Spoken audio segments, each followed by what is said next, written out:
This is question number 1। Exercise कौन सी है? 2.3 है ना। ऐसे क्वेश्चन तुम्हें पेपर में आएंगे, प्रॉपर इसका फॉर्मेट होगा, लिखने का कुछ नहीं है, सोचना नहीं है ज्यादा। इस तरह से क्वेश्चन बना लेना। बहुत सारे क्वेश्चंस हैं, बस प्रैक्टिस करना। इन्हीं मेजर क्वेश्चंस को प्रैक्टिस कर लो, एक्स्ट्रा क्वेश्चंस मैं और भी करवा दूंगी। ठीक है।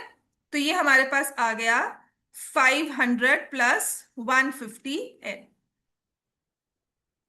ठीक है। Eight the end of per month उसको रिसीव हो रहा है 150, और उसके बाद उसके पास बिगनिंग में 500 है सेविंग्स बैंक में, तो 1 मंथ के बाद उसको 650 मिलेगा बैंक में। सेकेंड मंथ में हम टेबुलेट करना शुरू कर देंगे, यहाँ पे डॉट्स लगा देना। सेकेंड मंथ में इट्स 650 प्लस 150, यहाँ पर लिख दोगे 800। ठीक है। यहाँ पे कितना लिख दोगे? 950। और यहाँ पे कितना लिख दोगे? 1100। यहाँ पर जनरल आपकी इक्वेशन बन जाएगी, एक्सप्रेशन बन जाएगा। So find the linear expression कहा है ना उसने। सो लीनियर एक्सप्रेशन हमने ये फाइंड कर दिया, n is the number of months. ठीक होगी बात ये? Where N is the number of month, यहां पे भी लिख देना, let the number of months. ठीक है। सो लीनियर एक्सप्रेशन हमने लिखना है ना, तो ये लीनियर एक्सप्रेशन तो हमने लिखा ना, money at the end of nth month आपने लिखा ₹500 प्लस 150 n। तो इस n को एक्सप्लेन करना होता है, where n is the number of months. कितने महीनों की बात चल रही है। ठीक होगी बात ये? Next question number 2।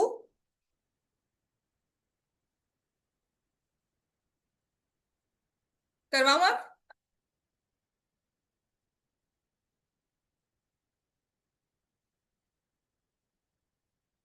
A rally starts with 120 members. Each hour, 9 members drop out of the group. How many members will remain after 1 to 3 hours? Find a linear expression to represent the number of members at the end of nth hour.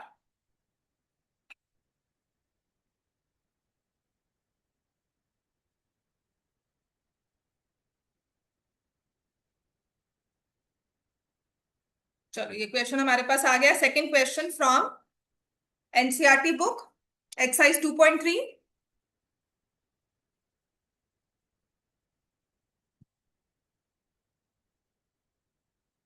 कल graph paper लिखा है ना, आज 2.3 और 2.4 हो जाएगा। 2.5 से graph ना इसके बहुत ज्यादा जरूरी है, ड्रॉ करने, लाइंस ड्रॉ करनी बहुत ही आसान भी उतना ही आसान है। तो number of members at the start, number of members at the start of the rally, तो वो है हमारे पास 120। Let the number of hours be given by n. ये लिखना होता है कि हमने आवर्स को किस एक्सप्रेशन के साथ, किस वेरिएबल के साथ डिनोट किया है। So every hour 9 members drop out of the group. तो हमने टाइम 0 पे स्टार्ट किया, t0 पर, तो वी हैड 120 members। ठीक है। t1 पर, तो आप अगर टेबल बनाओगे ना तो कुछ इस तरह से बना लेना। ठीक है। तो यहां पर लिख देंगे number of hours tn, number of members. तो अगर हम t0 पे स्टार्ट कर रहे हैं तो नंबर ऑफ मेंबर्स हमारे पास क्या है? 120। If I am starting at the end of 1 hour, तो क्या हो जाएगा? 120 में से कितने चले गए? 9, -9 हो गए, कितना हो जाएगा? 111। t2 पर कितना हो जाएगा? 120 माइनस, इस 9 को भी ना बेटर अगर हम रिलेशनशिप में लिखें तो 1 आवर के 9 members। सो 2 hours के 9 members, 120 minus 18, will it be 102? t3 लिख लो, 120 माइनस 3 into 9, 120 में से 27 माइनस किया, 93 आ जाएगा बच्चों, है ना। अब इसके बाद सो ऑन करते करते हम टी एन पर पहुंच गए, तो क्या हो जाएगा? 120 माइनस, जितना नंबर ऑफ आर है उतना ही 9 मल्टीप्लाई हो रहा है, उतने से ही 9 मल्टीप्लाई हो रहा है तो -9 आ जाएगा। ठीक है, तो find the linear expression to represent the number of members at the end of nth hour. ठीक है, तो यहां पर हम लिखेंगे therefore number of members at the end of nth hour is equal to 120 minus 9n, where n is the number of hours। समझ में आ गया? बहुत अच्छे से हमारा ये इक्वेशन ऐसे ही बन जाएगा। ठीक होगी बात बच्चों? हो गया, सबने लिख लिया? थर्ड क्वेश्चन देखें आप। Suppose the length of rectangle is 13 centimeter. Find the area. If breadth is 12, 10, 8, find the linear pattern representing the area of the triangle.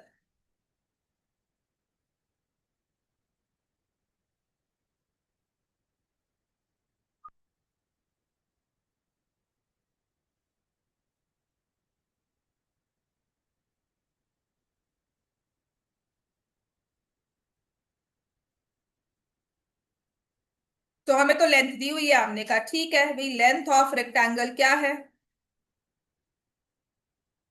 Is equal to 13 centimetre. और निकालने की बात हो रही है एरिया, तो एरिया का फॉर्मूला क्या होता है? Length into breadth. तो फर्स्ट केस में if breadth is 12 centimetre, therefore area is equal to 13 into 12, 156 square centimetre आ गया। सेकेंड केस में ब्रेड्थ इज 10 सेंटीमीटर, तो एरिया आप क्या लिखोगे? 13 into 10, 130 square centimetre. And third में breadth is 8 centimeter, so area is 13 into 8, which is 104 square centimeter। अब linear pattern लिखने के लिए आप ये नहीं लिखोगे 13b,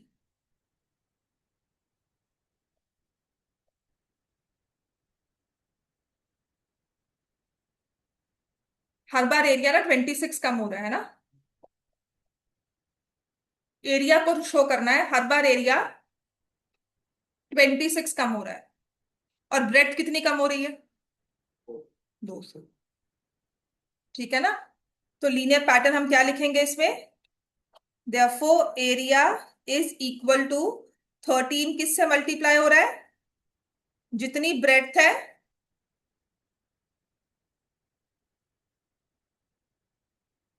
यही होगा।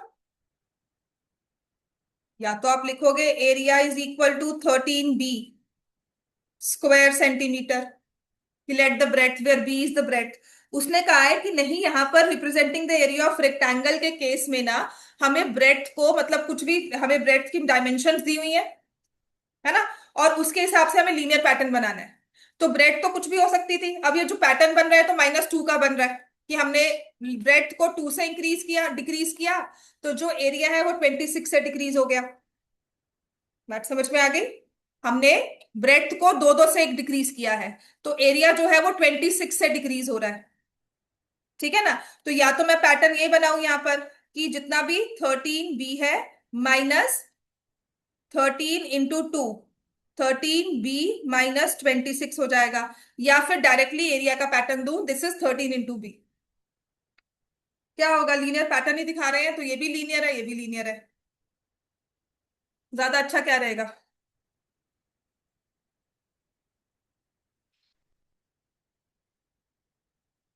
13b ठीक रहेगा, क्योंकि इसमें तो हमें पता है ना कि यहाँ पर हम ब्रेथ से मल्टीप्लाई कर रहे हैं। ब्रेथ डिक्रीज हो रहा है, इंक्रीज हो रहा है, वो तो कुछ भी हो सकता है ना। तो -2 करने की अच्छा है, क्योंकि वो तो रैंडमली लिया हुआ है। जनरल जो पैटर्न मैं रिप्रेजेंट करूंगी वो यही होगा, area of rectangle is equal to 13b square centimeter, where b is the breadth। ठीक है ना, ये ज्यादा सोचने वाली बात होगी, बट इसमें पता क्या है, मुझे क्या पता कि मैं 2 से इंक्रीज कर रही हूँ ब्रेथ को, डिक्रीज कर रही हूँ। बेटर वे होगा, मतलब हाँ, this could one of the patterns in this particular case, यहाँ पर पैटर्न ये है, लेकिन एक जनरल पैटर्न अगर मुझे स्टैब्लिश करना है तो वो 13 भी होगा। ज्यादा दिमाग नहीं लगाए ना, ज्यादा हम नहीं सोचे, तो यही हमारा पैटर्न है कि जो भी ब्रेथ होगी उससे आप 13 को मल्टीप्लाई कर दोगे, so will get multiples of 13। ठीक है ना, इंस्टेड ऑफ सेइंग कि 26 से कम हो रहा है, मैं कह रही हूँ मल्टीपल्स ऑफ 13 मिल रहे हैं मुझे। समझ में आ गया ना, पैटर्न क्या है कि मल्टीपल्स ऑफ 13 है। Right. Next, question number 4।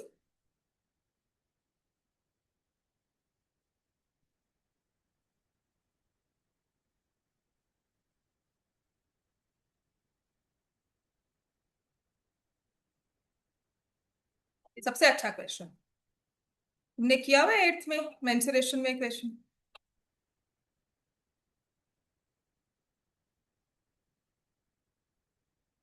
Suppose the length of rectangular box is 7 centimeter and breadth is 11 centimeter. Find the volume if height is 5. अच्छा, ये अलग क्वेश्चन है जिसमें हाइट दी हुई है। Find the linear pattern representing the volume of the rectangular box. अच्छा है, जो मैं क्वेश्चन कह रही थी ना वो ये था कि आपको एक स्क्वायर शीट दी होती है, आपने इसमें से स्क्वायर्स कट किए, ऐसे रेक्टेंगुलर शीट दी है, स्क्वायर्स कट करके फिर बॉक्स बनाया है। ठीक है, ये किया होगा मेंसुरेशन में, क्वेश्चन अच्छा वाला है, 8th में ही करवाते हैं। अब नेक्स्ट आ जाओ, suppose the length of rectangular box is 7। ठीक है, तो हम क्या लिखेंगे, length of the rectangular box is equal to 7 centimeter and breadth of the rectangular box is 11 centimeter. Let the height of the rectangular box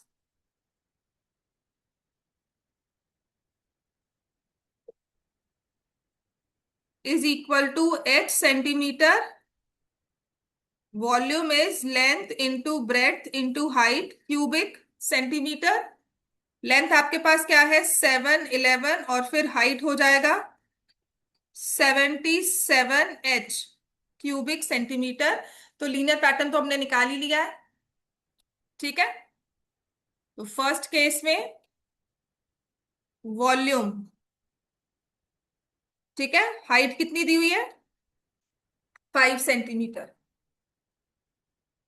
फिर second part में 9 centimetre और third part में 13 सेंटीमीटर, फिर भी 4 4 का ही दिखा रहे हैं।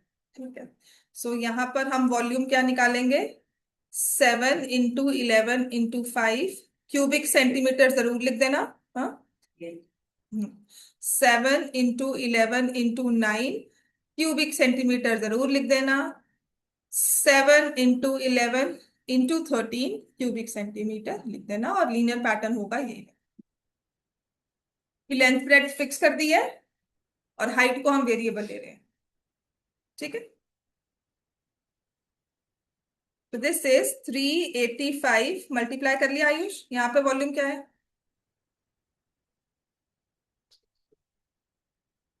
मल्टीप्लाई तो कर ले, इसमें क्या लिखेंगे,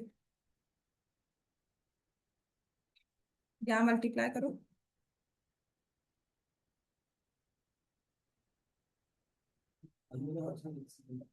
693, सॉरी, माय मिस्टेक।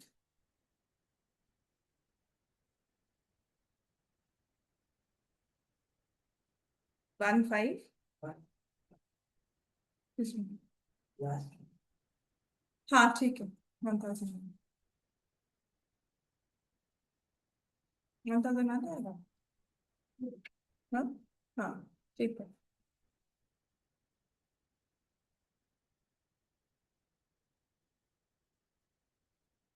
ठीक है, सो लीनियर पैटर्न हो जाएगा where h is the height of the box. समझ में आ गया, volume is equal to 77, h is the height of the box, देख लो वो आ गया ड्राइवर। चलो बच्चों, नेक्स्ट क्वेश्चन करो, मैं अभी शेयर करती हूँ।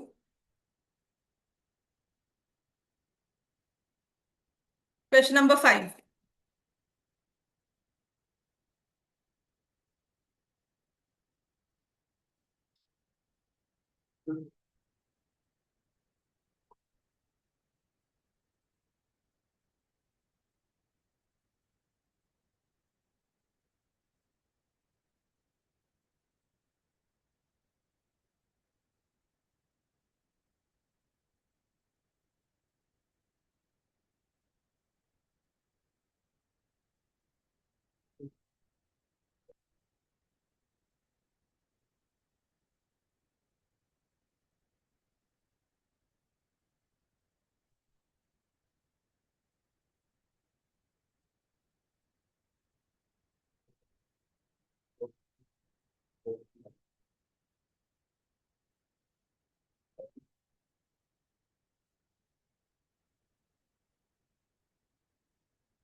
So Sarita is reading a book of 500 pages. She reads 20 pages every day. How many pages will be left after 15 days? Express this is a linear pattern.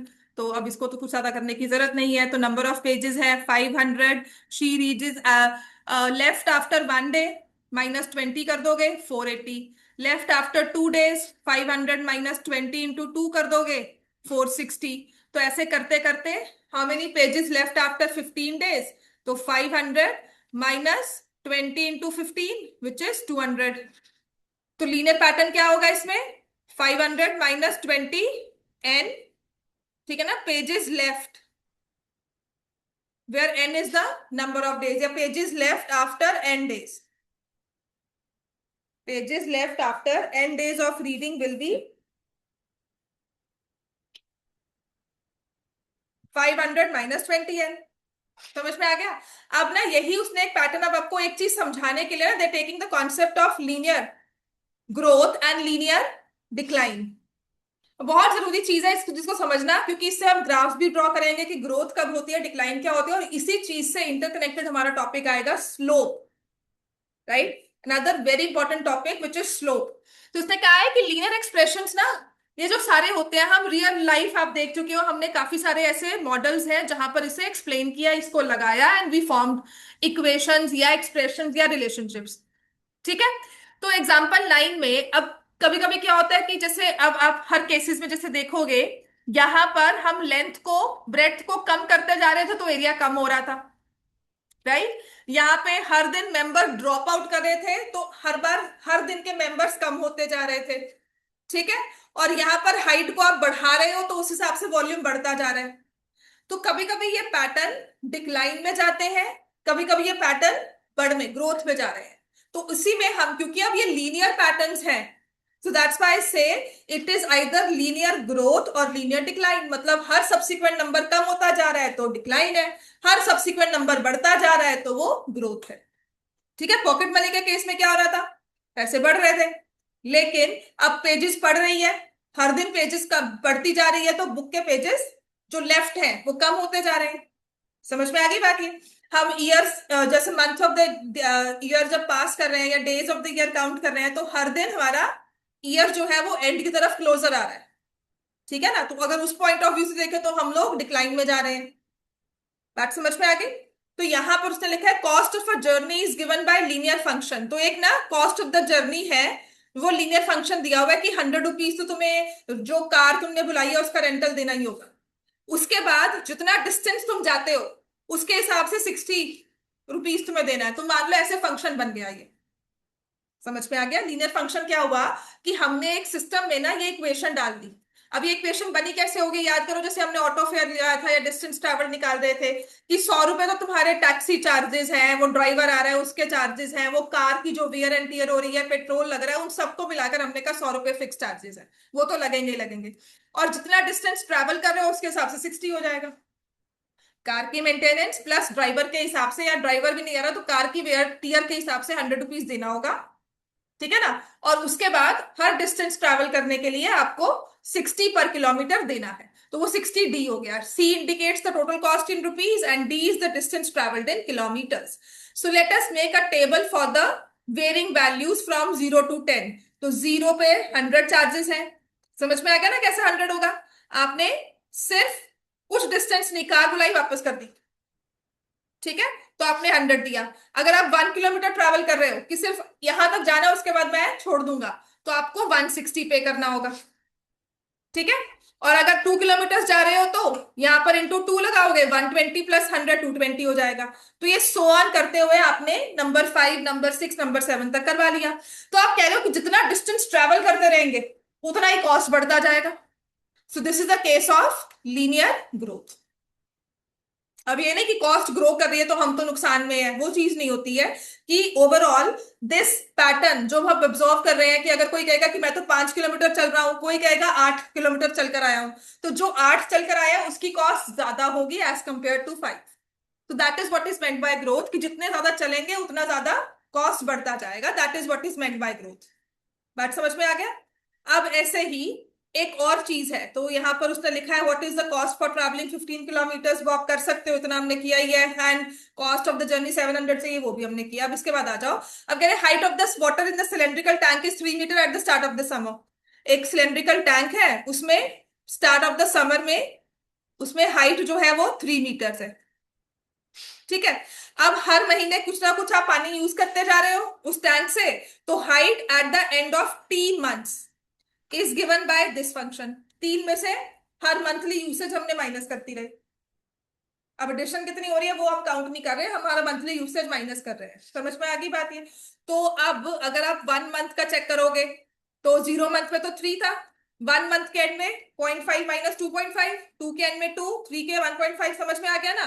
तो हर महीने पानी कम होता जा रहा है, तो कहते हैं ये केस है लीनियर डिके का। बस समझ में आ गया? जब हर सब्सिक्वेंट वैल्यू कम होती रहेगी तो उसको हम डिके बोलेंगे। ये नहीं कि डिके हो रहा है, कुछ खराब हो रही है चीज, ऐसा नहीं है, कि वो जो डिक्लाइन की तरफ जा रहा है।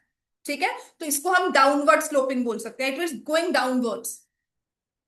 समझ में आ गया? और वो अपवर्ड्स में जा रहा है। ठीक है।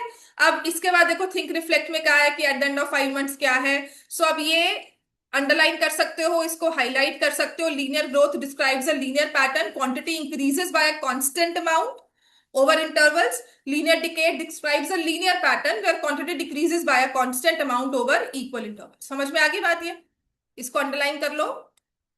लीनियर ग्रोथ क्या होती है, लीनियर डिक्लाइन क्या होता है, सिर्फ समझने के लिए, कोई इसमें डेफिनेशन नहीं आएंगी, कुछ नहीं आएगी। ठीक है, तो लीनियर ग्रोथ का मतलब ये नहीं कि पैसे बढ़ रहे हैं पैसे कम हो रहे हैं, मतलब हमारा कुछ वैसे अल्टीमेटली मतलब हम बेनिफिट में है, ऐसा नहीं होता है। ठीक है। राइट, नेक्स्ट हमारे पास है, अब ये रहा exercise 2.4। Suppose a plant has height of 1.75 feet, it grows bye 0.5 feet each month. ठीक है, find the height after 7 months. कर सकते हो? इनिशियल हाइट लिखो। अगर ये क्वेश्चन हमें पेपर में आ गया तो इनिशियल हाइट हम लिखेंगे 1.75 feet. Growth in height per month 0.5 feet. तो अगर मुझे हाइट आफ्टर 7 मंथ्स निकालनी है, height after 7 months, after 7th month नहीं कह रही हूँ, इन 7th मंथ नहीं कह रही हूँ, आफ्टर 7 मंथ्स निकालनी है। Height after 7 months will be equal to 1.75 में 0.5 ऐड करेंगे फॉर 7 मंथ्स। ठीक है, so height after 7 months will B 1.75 plus 3.5, 5.25 feet. Make a table of values, बिल्कुल बनाओ। कैसे बनाओगे? एक कॉलम में लिखो हाइट, पहले लिखेंगे मंथ्स,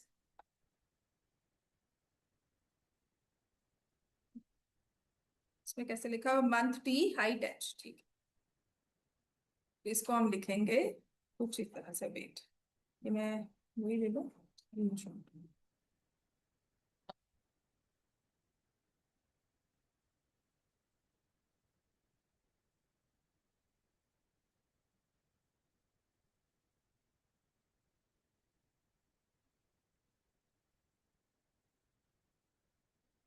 ठीक है, तो अब टेबल बनाना है ना, तो मैं लिखूंगी मंथ टी।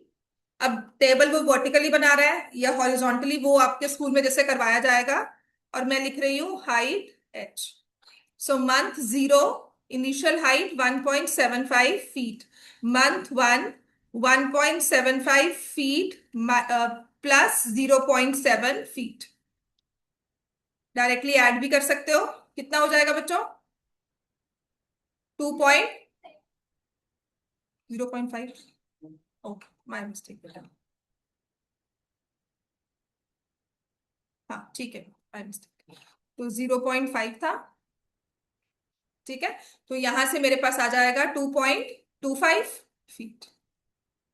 ठीक है, after 2 months 1.75 plus 0.5 into 2, which is 2.75 feet. So 3 months, 0 to 10 बनाना है तो 0 से लेकर 10 तक ही हमें ऐड करना होगा इसे। अब मैं इसलिए नहीं ले रही हूँ क्योंकि 1 2 3 4 5 6 7 8 9 10 हॉरिजॉन्टली बनाना ये थोड़ा सा अच्छा बन जाएगा। 4, ठीक है ना। सो ये आ जाएगा 4 5 6 7 8 9 एंड 10। तो डायरेक्टली भी लिख सकते हो। इसमें 0.5 ऐड कर दिया, सो इट बिकम 3.25। इसमें 0.5 ऐड किया 3.75। इसमें 0.5 ऐड किया 4.25, then 4.75, then 5.25, 5.75, then 6.25 एंड 6.75। समझ में आ गया ना? ये टेबल बना लो। बनाकर आना है वहां पर क्योंकि उसने लिखा है make a table of values and show how the height increases every month. And show कर दिया हमने, हाइट इंक्रीज कर रही है हर मंथ में। So find an expression that relates h and t. Explain why it represents linear growth. हाँ जी, इसमें क्या लिखोगे? Why it represents linear growth. So height after t months is 1.75 plus 0.5 t. ठीक है? Why it represents linear growth? क्योंकि height is increasing every month। वही जो linear growth की definition नहीं थी?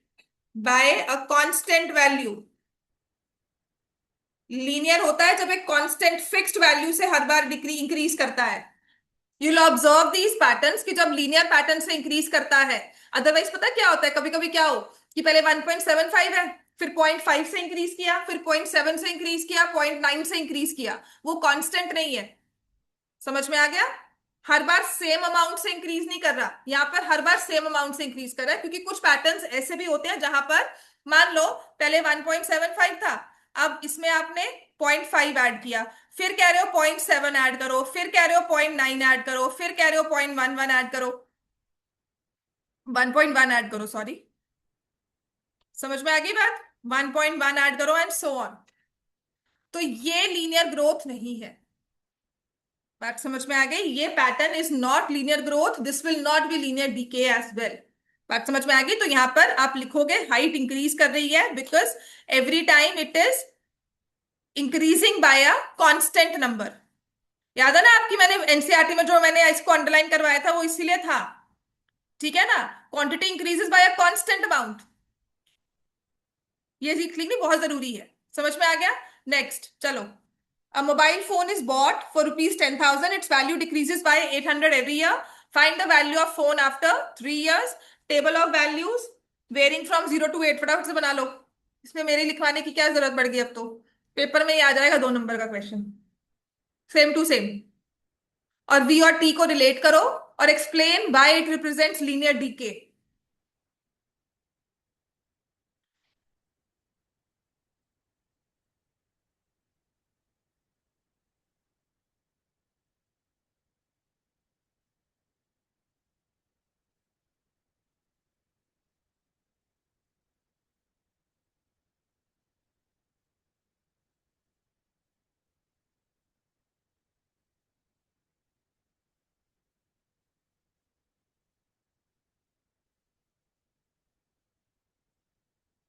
कल या परसों में ना अपने ग्राफ्स, पेंसिल स्केल सब लेकर आएंगे।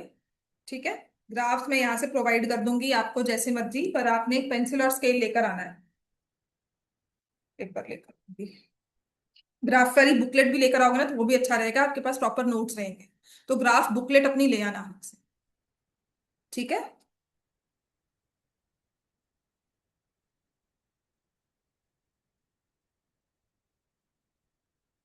मैं ग्रुप में डाल रही हूँ।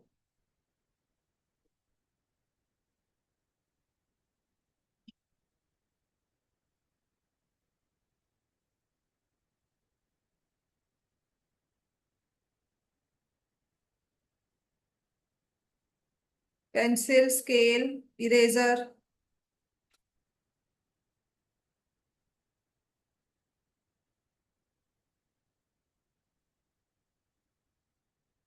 बड़े वाला स्केल ले आना। प्रॉपरली ग्राफ्ड ऑर्डर, ठीक है ना, हो जाएगा। 10,000 तो अब आप इसमें ऐसे बताओगे, इनिशियल हमारी कॉस्ट है 10,000, so value of the phone तो आप लिखोगे मंथ या ईयर, टी वैल्यू, ठीक है, T0 पर 10,000, ठीक है, T1 पर 90, 200, T2 पर 80, 400, T3 पर, ठीक है, वैल्यू इन रुपीज,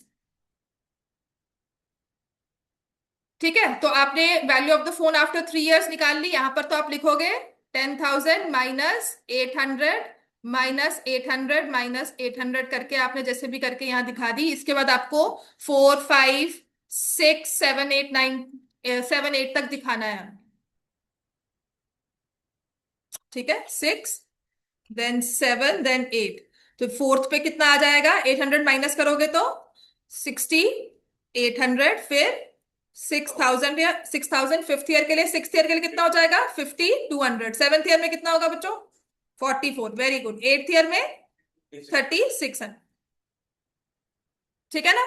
तो यहाँ पर depreciates, how the phone value depreciates, तो शो करना है कि डिप्रिसिएशन हो रहा है, 800 कम हो रहा है हमेशा, ठीक है। So find a linear expression that relates value of time, value of the phone after T years, क्या होगा, 10,000 में से माइनस कर रहे हो क्या, 800 t, and why it shows linear decay, because the is a constant number, ठीक है, रेगुलर इंटरवल्स में डिक्रीज जो है वो कांस्टेंट नंबर है। चलो क्वेश्चन नंबर 3 कर लो, ये एक्सरसाइज कर लो, कल थोड़ी सी स्पीड अप करके ना, जब ग्राफ्स करेंगे ना तो वेरिएशन में आएगी क्वेश्चंस में, ये एक जैसे ही क्वेश्चन है सच में।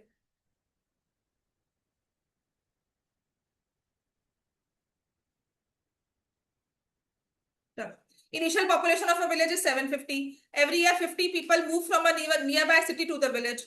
अच्छा, बढ़ रही है पॉपुलेशन, कम हो रही है, विलेज में पास वाली सिटी से लोग आ रहे हैं तो इंक्रीज हो गया ना, find the population after 6 years. तो 750 में कितना ऐड होगा, 50 फॉर 6 इयर्स, तो कितना आ जाएगा, तो लिखना है पॉपुलेशन आफ्टर 6 इयर्स, ठीक है। उसके बाद टेबल बनाओ 10 साल का, and show how the population, तो टेबल बना रहे हो तो वो शो ही हो रहा है और कुछ नहीं करना। 0 1 2 3 4 5 6 7 8 9 10, तो इसमें हम लिखेंगे 0 1 2 3 4 5 6 7 8 9 10। तो इनिशियल पॉपुलेशन थी हमारी कितनी, 750, और हर बार 50 इंक्रीज हो रहा है, ठीक है। तो इनिशियल 750, 800, 850, 900, 950, 1000, 1050, 1100, 1150, 1200, 1250, ठीक हो गया। Find an expression that relates P and T, तो पॉपुलेशन को भी आप टाइम के साथ इंक्रीज कर रहे हो, आपका इनिशियल था 750, उसमें ऐड कर रहे हो 50 टी, समझ में आ गया। चलो ये वाला, a telecom company charges 600 for a certain recharge scheme. The prepaid balance is reduced by 15 each day after the charge recharge. Write an equation that models the remaining balance b of x after using the scheme for x days. Explain why it represents linear decay. After how many days will the balance run out? Make a table of values for x from 1 to 10 and show. वैसे तो clear cut हमारा question ये format का होना चाहिए, क्योंकि पहले आप रिलेशनशिप बना रहे हो, फिर बता रहे हो कब रन आउट हो जाएगा, और फिर आप उसका टेबल वैल्यू पूरी बना कर दे रहे हो, ठीक है। उसने पहले क्या पूछा, 6 साल, फिर कहा नहीं टेबल बनाओ, और उसके बाद बताया कि अब क्यों ये हो रहा है, ठीक है। चलो बनाओ भाई, 600 है initial, so this is time T, और ये है बैलेंस आफ्टर T मंथ्स। तो जो इक्वेशन बनानी है, b of x will be equal to 600 में से 15 रुपए हर दिन के खर्च हो रहे हैं, और आपको एक्स डेज दिया हुआ है, minus 15x, linear decay because it will be decrease, it will decrease by a constant amount every day. ठीक है, सो टी 0 पर 600, टी 1 पर 15 माइनस करोगे तो 585, टी 2 पर, समझ में आ गया? हम्म। हाँ, तो हर दिन आपका 15 रुपए कट रहा है प्रीपेड बैलेंस। अच्छा, तुम लोग को तो शायद नहीं पता होगा, but these companies had this scheme earlier. ये स्कीम्स हुआ करती थी कि you recharge for 600 for a particular month, and every day you can use the phone unlimited, किसी भी चीज के लिए यूज करो, बट 15 पर डे आपका balance cut. So number of messages जितने मर्जी कर सकते हो, अनलिमिटेड। ठीक है, तो वी एक्चुअली वी यूज, अब तो बहुत ही सिस्टम आ गया, that I am talking about 2005 2006। 2004 में शुरू हुआ था ये बैलेंस की पर मंथ आपका, पर डे, ये तो 15 रुपीज कह रहा है, उस टाइम पर ना 1.5 पर डे होता था, and use to get unlimited messages. अब तो व्हाट्सएप है ना, तो अब जितना मर्जी कनेक्टिविटी के साथ भेजो। नंबर ऑफ मैसेजेस फिक्स्ड होते थे, प्लस दूसरी चीज था कि पर मैसेज, जो सिंपल आपका मैसेज होता है ना, उसको भेजने का भी देवर चार्ज लाइक 1-2 रुपीज पर मैसेज चार्ज होता था। ठीक है, और मोस्टली कॉल के चार्जेस भी बहुत पड़ते थे, तो हम क्या करते थे कि we use to talk maximum, अगर बात करनी है तो व्हाट्सएप, जैसे मैसेजेस करते हो ना आप व्हाट्सएप पे, तो हम लोग सिंपल टेक्स्ट मैसेज भेजते थे, राइट? फ्रेंड्स में या कहीं बात करनी है, कुछ भी होना है, एंड एवरी डे अगर आप अनलिमिटेड बात करनी है, बहुत सारे मैसेज फॉरवर्ड्स करने हैं, है ना, you find some message which is very good, आपको फॉरवर्ड करना है, तो आप अपने बेस्ट फ्रेंड्स को या कुछ अच्छे ग्रुप को ही भेजोगे या नहीं भेजोगे? ठीक है, अब उसके बाद हम क्या कर रहे हैं, हमें उसमें क्या होता था कि we use to like filter, कि अब इसको भेजेंगे उसको नहीं भेजेंगे, एक भेजेगा वो आगे फॉरवर्ड करेगा नहीं करेगा, मतलब we have don't have the responsibility. Then it came कि 1.5 पर डे बैलेंस कटेगा, which was like fine for is, and you have 100 messages free या 200 मैसेजेस फ्री पर डे। तो ये वो स्कीम है, कुछ नहीं है। तुम्हें अजीब लग रही है बिकॉज तुम्हारे लिए कभी ये थी नहीं, है ना, क्योंकि अब तो तुम्हारे पास नेट है, वाईफाई है, व्हाट्सएप कनेक्टेड है, इंस्टा है, और भी बहुत कुछ है, तो यू हैव दोस फैसिलिटीज कि आप मैसेजेस कर सकते हो without thinking about the cost. ठीक है, तो ये 15 पर डे बैलेंस कट रहा है, तो आपने क्या लिखा, 600 minus 15x, x is the number of days. उसके बाद क्या हुआ, लीनियर डिके क्यों है, क्योंकि फिक्स्ड अमाउंट से डिक्रीज हो रहा है। After how many days will the balance run out, उसके लिए हमें क्या करना होगा, जीरो। बैलेंस रन आउट मतलब बैलेंस विल बिकम जीरो, तो इक्वल टू जीरो करके एक्स की वैल्यू निकालोगे which is 40। After 40 days the balance will run out, and table for values, आपको ये 1 से लेकर 10 डेज तक टेबल ऑफ वैल्यूज बतानी, and show how the balance reduces with time. तो 685, उसके बाद -15 करोगे 570, -15 करोगे 555। ठीक है, उसके बाद -50 करोगे 540, एंड सो ऑन। ठीक है, फोर्थ डे पे 540, फिफ्थ डे पे 525, सिक्स डे पे 510, सिक्स डे पे 510 आएगा, 90 कट गए। समझ में आ गई बात है? चलो नेक्स्ट पढ़े, खत्म करते हैं इसको। Linear relationship represent relationship between two variables expressed as, एक एक्स है, उसको उसको कोएफिशिएंट दिया जाता है और प्लस बी। तो यहाँ पर जैसे उसने कहा था कि लीनियर पैटर्न, हमारे पास नंबर ऑफ स्क्वायर टाइल्स है, तो y इक्वल टू 2x-1 था, जो सबसे पहले वाला हमने लीनियर टाइल्स का क्वेश्चन किया था ना, वो y इक्वल टू 2x-1 वाला, जब मैंने कहा था ऑड नंबर्स है, पहले में 1 है फिर 3 है, ये वाला स्टेज 1 स्टेज 2 स्टेज 3, याद आ गया ना? तो टाइल्स काउंट कर रहे थे, ऑड नंबर्स थी 1 3 5 7, तो वहां पर हम देखा। तो अब वी रिक्वायर्ड लीनियर रिलेशनशिप, जैसे अब इसमें एग्जांपल 10 में दिया है, अब आते हैं क्या ये कहने की कोशिश कर रहा है। A telecom company charges a fix monthly fee and additional cost per GB of the internet data used. ठीक है, a student observed that when she used 10 GB her bill was 350, when she used 20 GB her bill was 550। ठीक है, सो monthly bill bye, मतलब एक bill था 350 और एक bill था 550। 350 था जब 10 GB यूज किया, और 20 GB था जब, सॉरी 550 था तब जब 20 GB यूज किया, यही कह रहे हो? ठीक है, सो अब एक मंथली बिल जो है वो डिपेंड करता है amount of data used x in GB according to the relation y equal to a x plus b, find the value of a x, a and b. अब ये क्वेश्चन सबसे ज्यादा important है आपके लिए, ऐसे वाले क्वेश्चन पेपर में आएंगे। अब आपको रिलेशनशिप बताना है, तो इसमें हमारे पास दो चीजें हैं। एक तो फिक्स्ड मंथली फी है, लिखो let the fixed monthly fee be x. ठीक है, तो इस वाले क्वेश्चन को हमें कैसे करना है? we'll say let the fixed monthly fees be equal to x।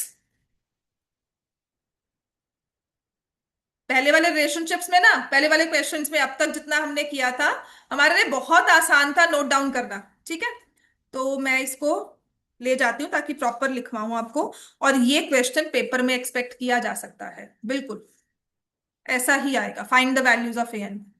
ठीक है, चलो।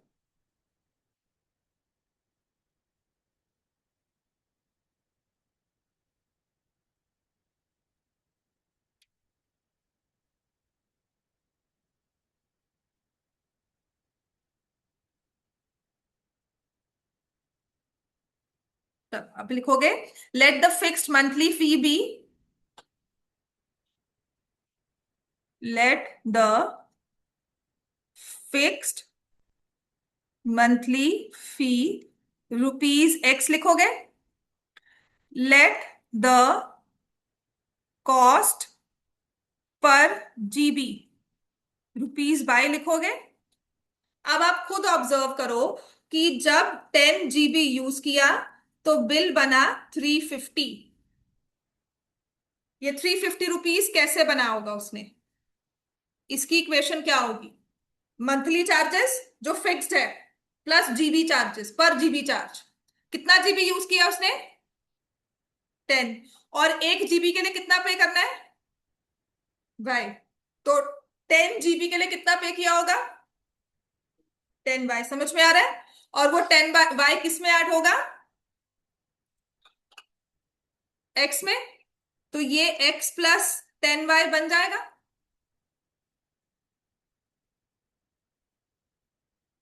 समझ में आ गया?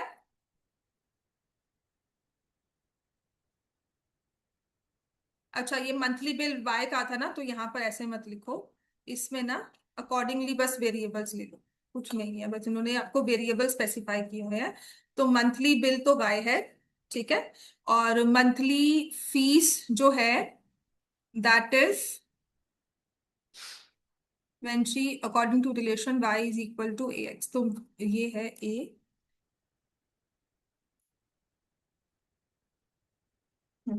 सो मंथली फीस जो है उसको आप ले लो बी। ठीक है,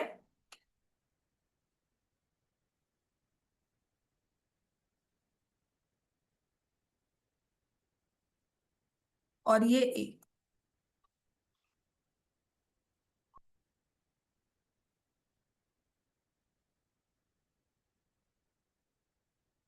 ठीक है, x will be the number of, y depends on amount of data, amount of data x है। चार्जेस क्या है? वो रुपीज ए है। बात समझ में आ गई? यहाँ पे वेरिएबल अकॉर्डिंग लेना होगा। तो फिर हमारा मंथली बिल जो है, monthly bill for rupees, for 10 GB, for 10 GB data usage, which is y, है ना। तो मंथली बिल तो वाई आएगा, किसके इक्वल होगा? ए। कितना डेटा यूज किया है? इंटू 10, और प्लस बी। बात समझ में आ गई? y is equal to 10a+b। बात समझ में आ गई सबको? और दूसरे केस में क्या होगा, बताओगे? जब 20 GB यूज किया तो उसका मंथली बिल था 550। अच्छा, ये y जो है वो किसके इक्वल हो जाएगा? 350। ठीक है, तो अब मंथली बिल है 550। जब आपने 20 GB डेटा यूज किया है तो क्या हो जाएगा यहाँ पर? b तो फिक्स है, plus a into 20 equal to 550।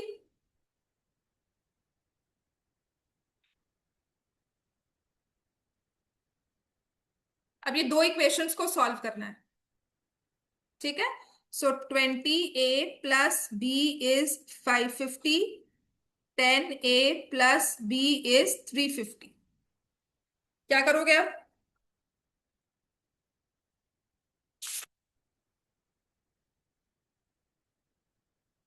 वही इक्वेशंस को सॉल्व करना ही दिया हुआ है। बी की वैल्यू निकाली मैंने, 550 माइनस 20a।